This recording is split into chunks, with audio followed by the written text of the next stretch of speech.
if you look at the top two drugs that are already in the market for multiple sclerosis, one being from Roche, one being from Novartis, they're both humanized monoclonal antibodies that target B cells. So basically, their goal is to deplete B cells and reduce the inflammatory effect.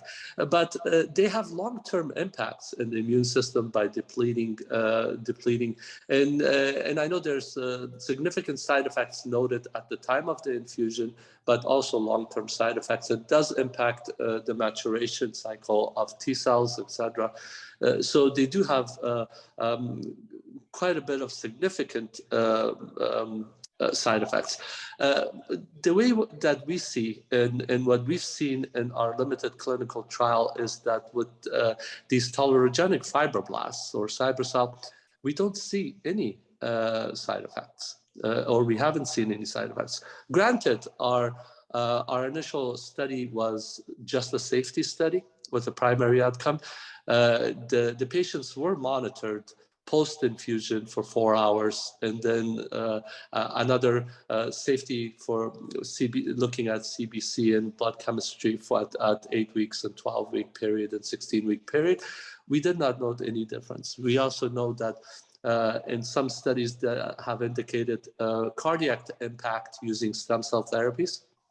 And we monitored the patient's cardiac system as well, and we didn't note any differences in these patients. So I think we're very confident of the safety, at least at the 100 million dosage cycle. And remember, our clinical trial was a single dose, one-time infusion, and being that it was just safety, we opted for doing a single dose. But for the phase 1/2 clinical trial, we're going to look at multiple doses.